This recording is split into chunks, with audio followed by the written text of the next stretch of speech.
Hey guys, welcome to the Neutral News. Thanks for coming. I really appreciate it. Thanks for being here. Okay, tonight we're going to discuss the infrastructure bill, which is getting a lot of flack from the Republicans. They don't like it. They don't like anything the Democrats do. The infrastructure bill is kind of weird because it has some other things that really don't have much to do with infrastructure, but we'll get to that in a minute. So, so first, I think we should just use these videos here to take a look at what it is, what we're supposed to believe about this. Oh my gosh, so we're going to get two sides of this story, and they're going to be completely different. So let's go to Good Morning America. We turn now to the latest on the president's $1.2 trillion bipartisan infrastructure bill. Late yesterday, Republicans blocked a vote on the bill, pushing for more time. So what's the holdup? We're going to get a deal here. President Biden said in a CNN town hall last night he's confident a bill will come. Listen. The vote on Monday is a motion to be able to proceed to this issue.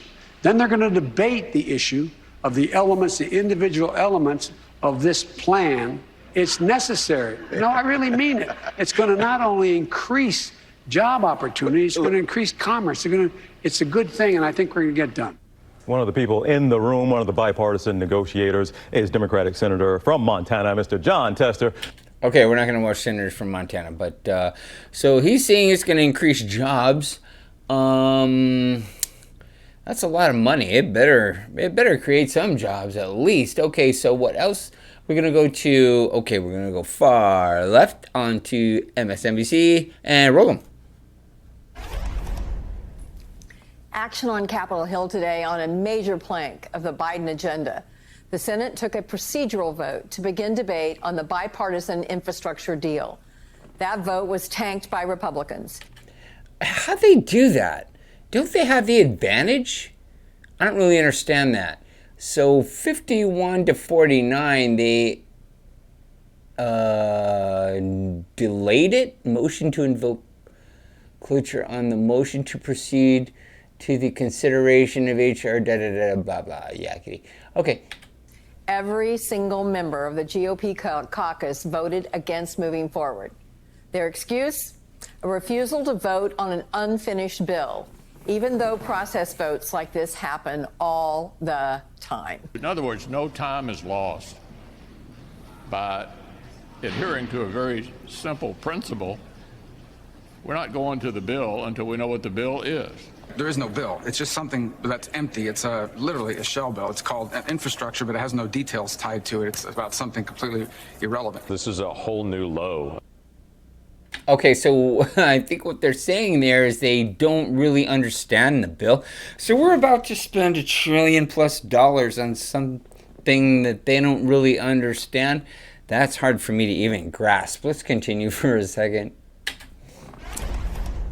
Joining us now, Democratic Senator Jon Tester of Montana, a member of the bipartisan group of lawmakers who agreed on the deal in principle with the White House last month. Okay, Tester, this could go, either way here. I've never really gotten to ask you questions on camera before, so I'm going to try to remember that you're my friend and not put you on the spot. But what's going on?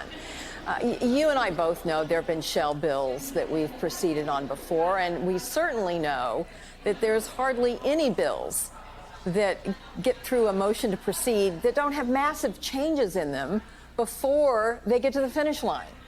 It's called managers' packages. It's called, pulling one and putting in a substitute bill.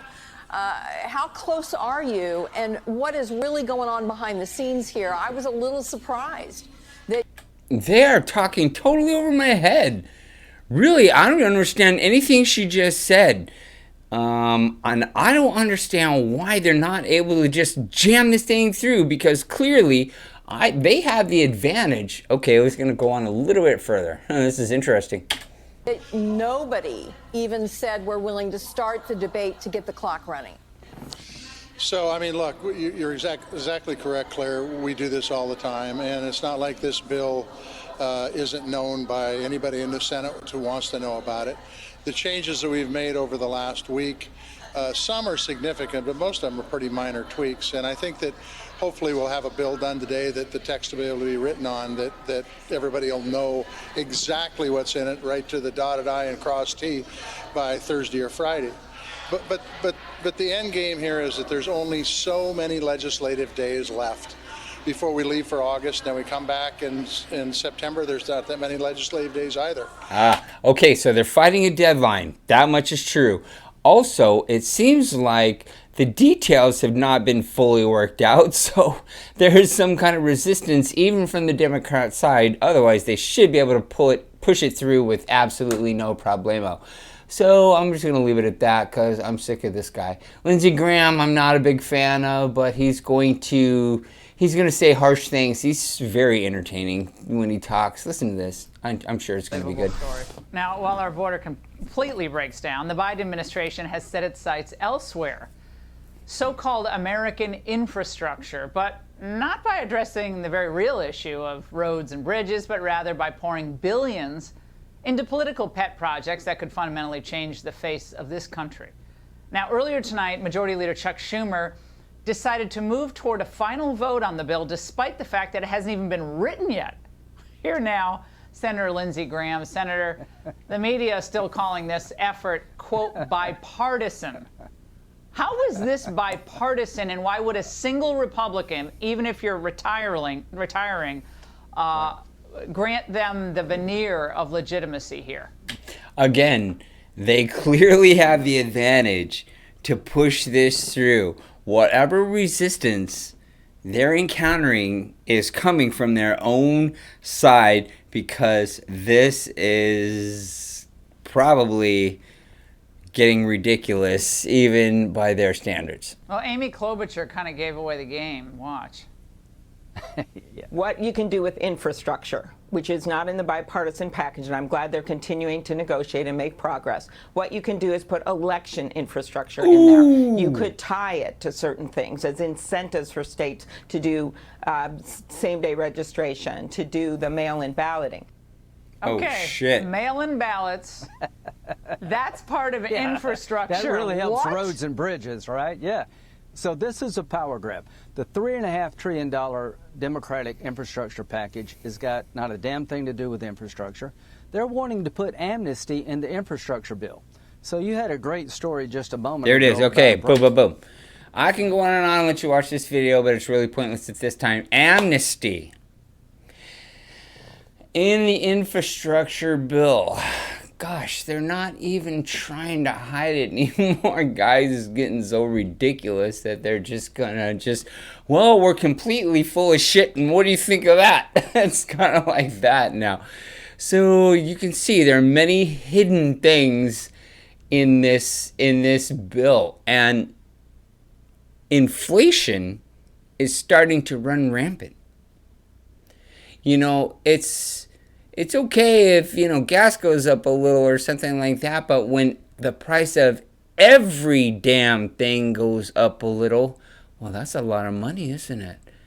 All those littles add up to be a lot. When everything is rising, it seems to me that when inflation is starting to run rampant, you don't want to spend a lot of unnecessary money, or it's just going to get worse and worse and worse. Well, let's listen to two of my favorite people on the news right now, Tucker and Marjorie Taylor Greene. Oh my God, you want truth in your face? You're gonna get it probably right now. I don't know, I've never seen this before. Let's watch it. Lots of Washington insiders claim to be Washington outsiders because it sounds good. One thing you can say about Marjorie Taylor Greene, she really is a Washington outsider, as close as you'll find in Congress. That's I love her. And that means that she often notices things that people who've been there for a long time miss. And that's what happened earlier this week, when Marjorie Taylor Greene found something lurking in an infrastructure bill that Democrats have written. That bill states this, quote, "Women shall be presumed to be socially and economically disadvantaged individuals for the purposes of this subsection." Well, that was news to Marjorie Taylor Greene, so she tweeted this, quote, "My construction company is woman-owned, and I'm very offended to be presumed socially and economically disadvantaged," end quote. Well, we checked, and it turns out that many government laws assume that women, the majority of the American population, are, quote, economically disadvantaged. What is that? So how surprised were you to learn in this bill that you're a victim? I wasn't just surprised, I was outraged. As a matter of fact, I'm very angry about it.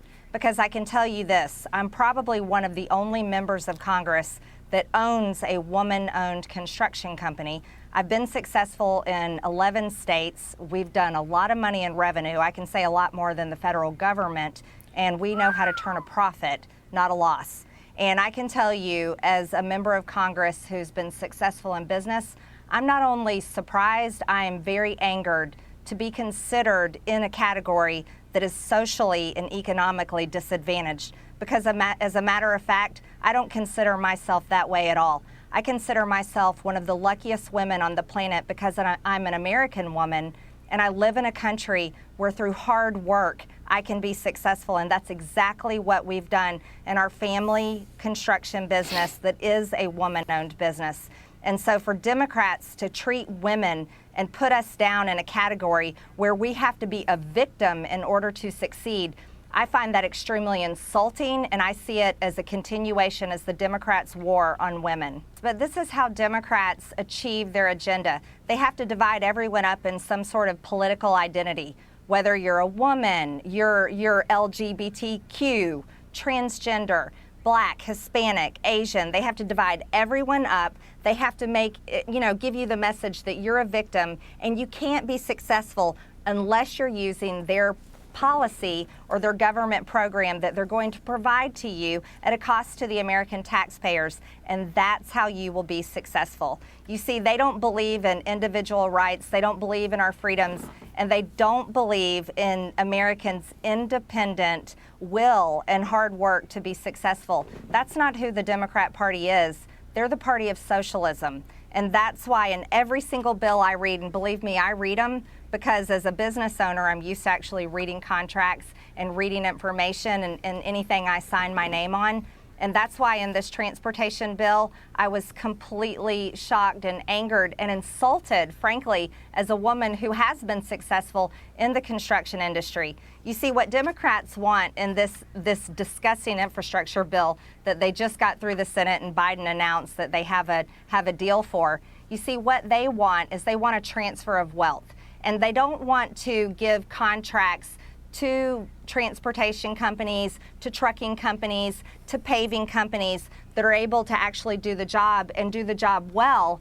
They want to provide it to minority-owned companies or women-owned companies who they consider are socially and economically disadvantaged. And this is everything wrong with the Democrats' policies, and that's why I'm very much against it. Well, I'm going to leave that right there.